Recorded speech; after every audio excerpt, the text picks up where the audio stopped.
You were taught how to avoid danger. But you were never taught to recognize the danger hidden inside fear itself. And that danger is the greatest one of all, living a life that was never truly yours. Courage invites you to step beyond the cage. Fear urges you to remain inside it. Most people obey fear not because they lack strength, but because they were never shown the price of betraying their truth. That price is enormous. Yet the reward is greater still. There comes a moment in every life when a choice must be made between comfort and soul. Most choose comfort and call it wisdom. I call it a slow death. Not of the body, but of the spirit.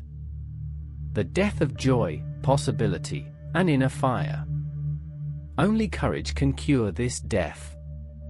But courage demands payment.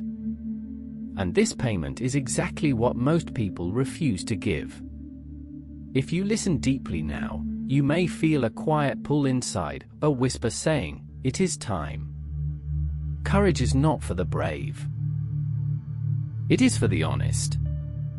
Bravery displays strength. Honesty reveals truth. And truth is dangerous because it cannot be controlled. This is why society fears courage and trains you to fear it too. But today, in this moment, we walk together into its heart. And you will discover that what you feared was only a shadow. The real danger was hiding from yourself. The greatest risk in life is not stepping into the unknown, but spending your entire life inside the familiar and calling it safety. This false safety becomes the first chain courage must break. You were taught that safety is the highest virtue. Parents teach it. Schools teach it. Society worships it. And without noticing, you begin to bow to comfort as if it was sacred. But comfort is a quiet poison. It dulls your longing. It narrows your vision. It shrinks your world. And because it feels warm and predictable, you build your life defending it. I won't leave this job because I know it.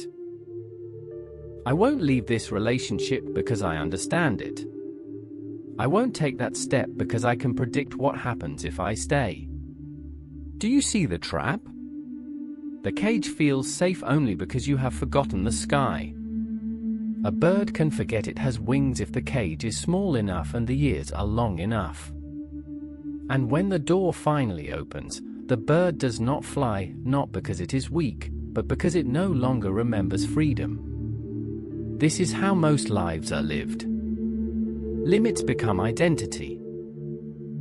Fear becomes truth. And life, meant to expand and dance, grows smaller until you fit into the narrowest version of yourself. Safety is not life. Safety is the absence of movement. And when movement stops inside you, something begins to die quietly. You lose your spark. Your hunger fades. Your sense of possibility disappears. You wake up not with excitement, but with habit. And habit is the rhythm of the dead. Look honestly at your own life. There are choices you delayed not because they were wrong, but because you doubted your ability to survive change. You feared what might happen if you moved forward. But you never saw what was happening by staying still. You were shrinking. And that shrinking becomes a silent ache that follows you everywhere. You may distract yourself, but it never leaves, because the soul cannot breathe inside a cage. Courage begins by seeing the illusion of safety. Not fighting it. Not condemning it. Simply seeing it clearly. Seeing how fear paints the world as dangerous so the ego can rule its small kingdom. Seeing how staying small is praised as intelligence. Seeing how avoidance is called responsibility. Responsibility to what? To fear.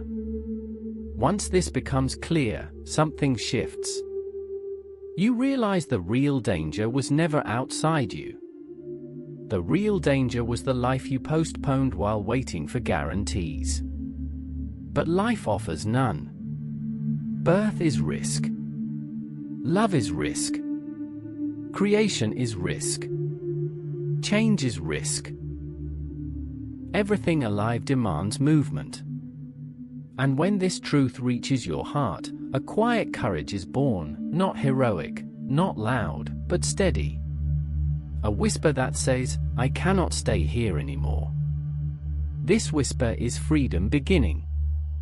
Yet to walk further, you must understand why comfort holds such power. Why people cling to it even when it suffocates them. Comfort is not just a feeling.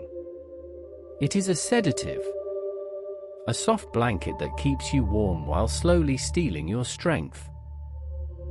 It convinces you that nothing is wrong while your soul grows silent. The mind fears the unknown. It would rather repeat one small life endlessly than face one moment of vastness it cannot control. Comfort becomes addictive because it removes awareness, challenge, and uncertainty. People confuse comfort with peace. But comfort is the absence of challenge. Peace is the presence of truth. Think of someone who stays in a loveless relationship because the pain is familiar. Or someone who remains in draining work because the paycheck is predictable. Familiar suffering feels safer than unfamiliar freedom. Comfort never shouts. It warms you slowly until you no longer notice you are asleep. And one day you realize that later never came. Courage breaks this spell. It requires stepping into darkness without waiting for reassurance. And the light appears only after you walk. The cost of comfort is a life unlived. Pain awakens you. Comfort numbs you. And now you must see the deeper truth. Courage demands a real price. Every act of courage burns away something false. An identity. A belief. A mask. Letting go feels like loss because you confused the cage for home. But what falls away was never you. Courage is not becoming someone new. It is allowing the false self to die so the real one can breathe. And this death terrifies the ego. Because without the image, it does not know who it is. Yet when the mask dissolves, something true appears. Untouched by fear, approval, or expectation. This is why courage disturbs others. Your freedom forces them to face their own chains. They may resist you, judge you, misunderstand you. Not because you are wrong, but because your light reveals what they avoid. Do not take this resistance personally. It is proof that your courage is real. The deeper suffering is not choosing courage, it is avoiding it. Avoidance does not protect you. It slowly hollows you out. Each time you silence your truth, a little aliveness fades. And over years, those small betrayals become a quiet despair. The greatest regrets are never what was done, but what was never dared. This pain is not punishment. It is a call. And when you listen, courage becomes unavoidable. You were not made to survive. You were made to live. And when you finally step beyond fear, you will not ask what courage costs. You will ask what ignoring your soul has already taken from you. Because at last, you will understand this. The risk of living is nothing compared to the suffering of never truly living at all.